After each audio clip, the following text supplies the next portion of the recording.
Do you ever feel that you were born in the wrong era, born at the wrong time? Do you often look back and think, actually, I would like to have been in the Georgian period, or perhaps in the early 20th century, or in my case, I often think it would be nice to have been around in the late 1930s, early 40s, but not when the war was on. If the war hadn't happened, the Second World War, of course, the sort of ethos of the 1940s, of the beautiful cars that they had, the architecture that had been put in place from Tudor period, Victorian, Georgian, that sort of thing, not the 1960s, not the brutalist sort of stuff. The quietness of the roads, the countryside, still in the old-fashioned agrarian type of countryside, with right at the beginning really, and just before it went bonkers, the farming community and the farming industry that went into the big farms.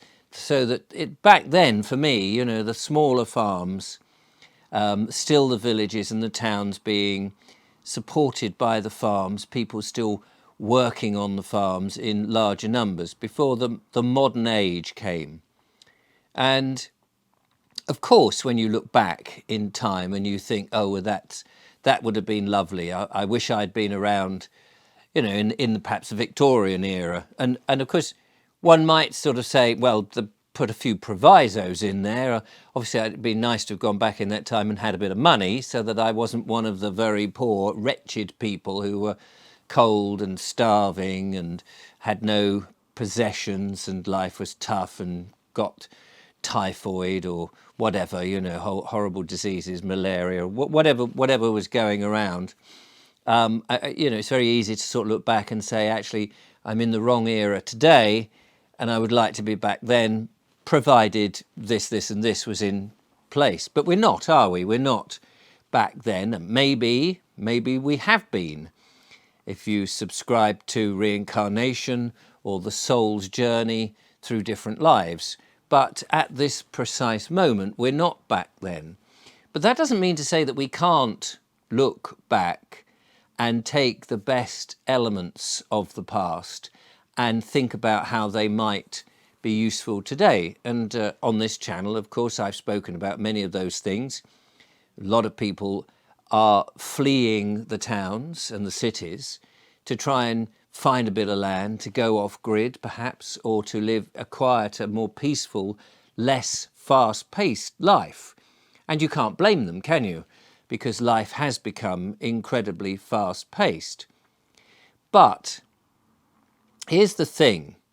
I think that we're here for a very specific purpose, that we are at this point in history now, and we are seeing an incredible moment, although this moment does seem to be stretched out over several years, of course, that humanity has got to the point where it's about to either jump off the cliff, be pushed off the cliff, or it's going to look at the cliff and say, no, I'm not doing that.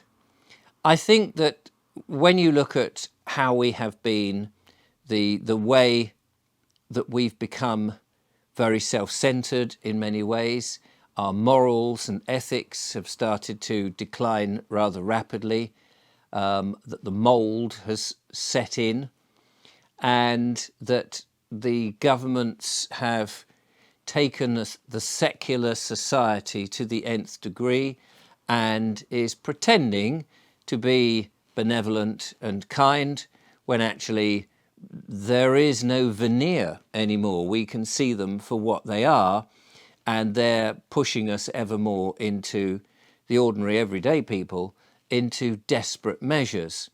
And they seem to be targeting people ever more. And what seems to be sensible policy is thrown away, and what seems to be completely senseless policy has been endorsed, and yet people are not up in arms.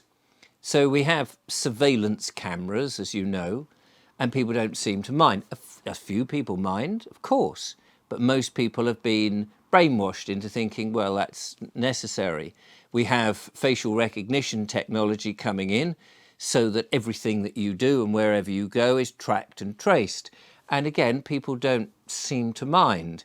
It seems crazy to me that that the government should have the authority and the right to track and trace every individual where they go on the earth. I'd like to know who gives them that right.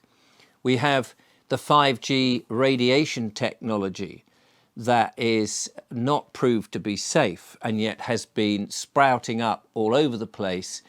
And I don't yet know, other than perhaps corporations, who else has been asking for it. Please, please, please, Mr. Government Minister, please give us 5G. We want that dangerous radiation technology. Now, some people would say, well, it's not dangerous.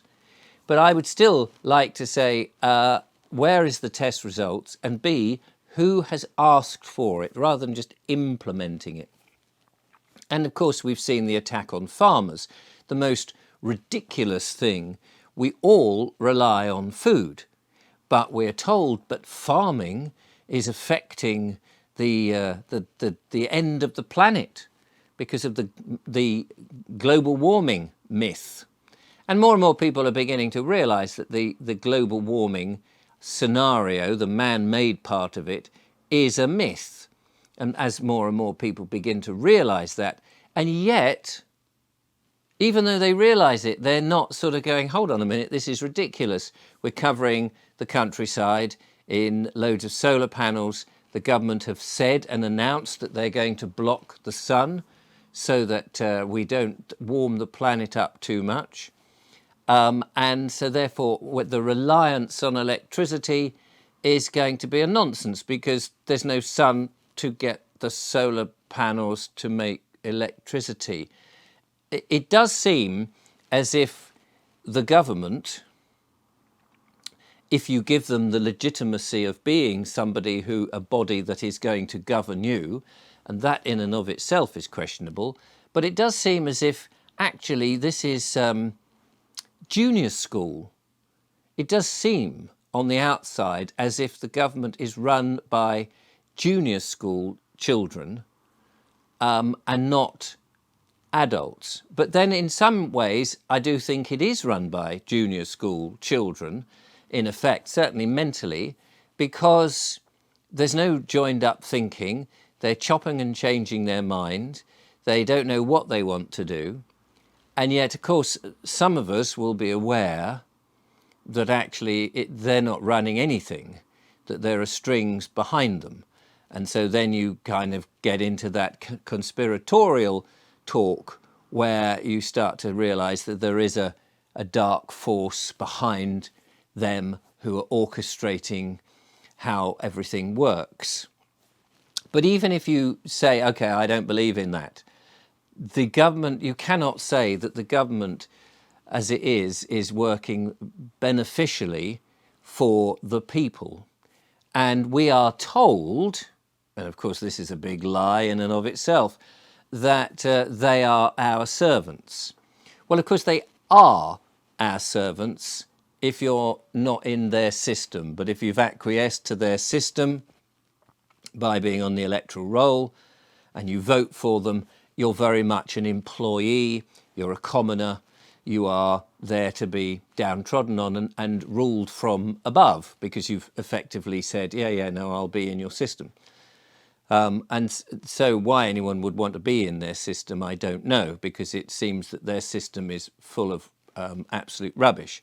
But we know that everyone's been brainwashed into thinking that is the only system there is, because it's become this secular society, and any other systems or ideas or suggestions have been blockaged, and they seem to put forward the notion that they are in charge and their little rules are the only rules that you could have.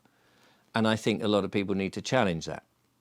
But anyway, I want to go back to the central point, and that is, while we can look back and say, oh, wouldn't it be nicer to be in that time where things seem to be fairer, governments seem to rule more beneficially, benevolently.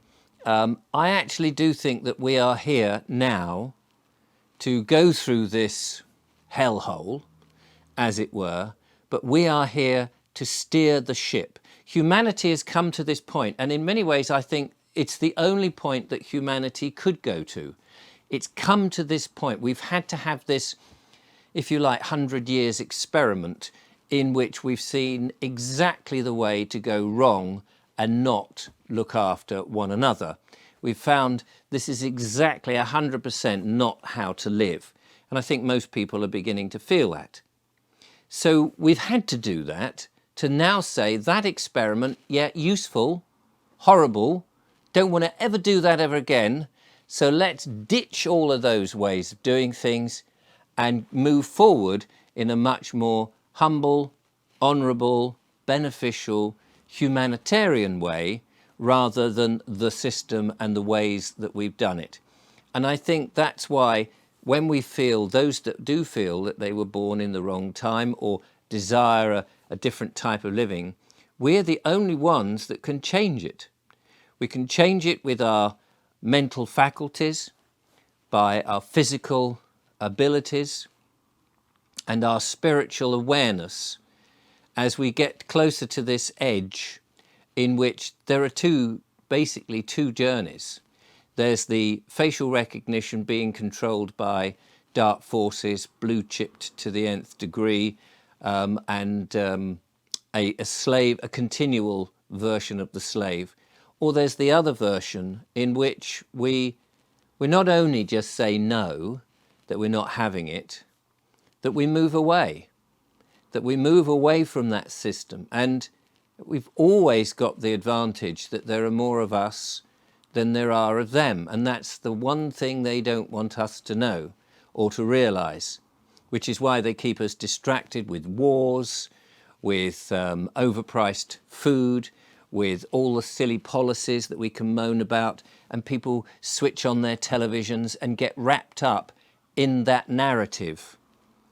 And yet the real narrative, or real life that isn't made up, is not being shown on the television.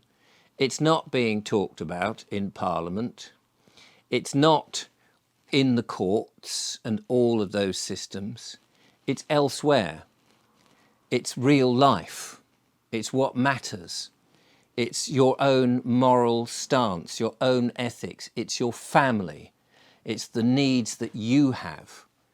And I believe that each one of us have the right, firstly, to be on this earth, and we have the right to protect ourselves and our families and our friends and our like-minded brethren.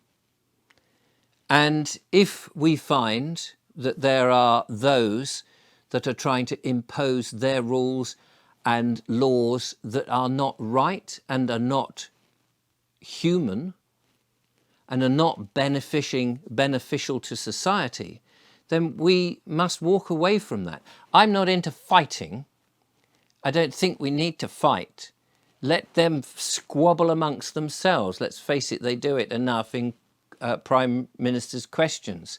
They can squabble as much as they like and try with their Punch and Judy politics to draw people in. But our strength, in my mind, is to simply go, oh, okay, that's what you want to do. Well, fine. Switch off the telly, shut the door, and walk the other way. And I think you'll find that there are now more and more people beginning to realise it is really that simple, that we walk the other way. We're not part of that game anymore. And so I think that's why we're here. We're here to help the next generation understand what freedom is. And although sometimes it seems intolerable and difficult and hard and harsh, because we are not only fighting in our not fighting as in fisticuffs, but not only fighting the regime that's set in place and the brainwashing that we've been given to lead to believe that they have the authority, but actually Not only that, that we are trying to work out what is that other way. And yet this is where meeting people, friends who think the same, who share the same notions, and sitting in the silence and listening to your gut, listening to your higher self, to your mind, listening to your God, listening to the source, whatever it is that you feel that you have. We know, us clear-thinking people, we know what's right and what's wrong. And I think my audience, on the whole, know exactly what's right. And being over here in this jungle, this bramble of acts and statutes and politicians and all of that, that to me is a morass of stinging nettles, of briars, of brambles, of prickly trees that have intermeshed, and we're trying to live amongst that as if that is normal. What is normal is to say, okay, that's you lot over there. I'm going over here where the grass is green and the flowers are beautiful and the air is clean, and I'm just going to walk away from it. And as many people as we can will come along and bring their sandwiches and their lashings of ginger beer and whatever they wish, the elderberry wine, and have a joyous time. And I think that's why we're here, is to not tangle ourselves and be embroiled in that mess, but to go the other way. Thank you for watching. I'll be interested in your thoughts. Till next time, bye-bye.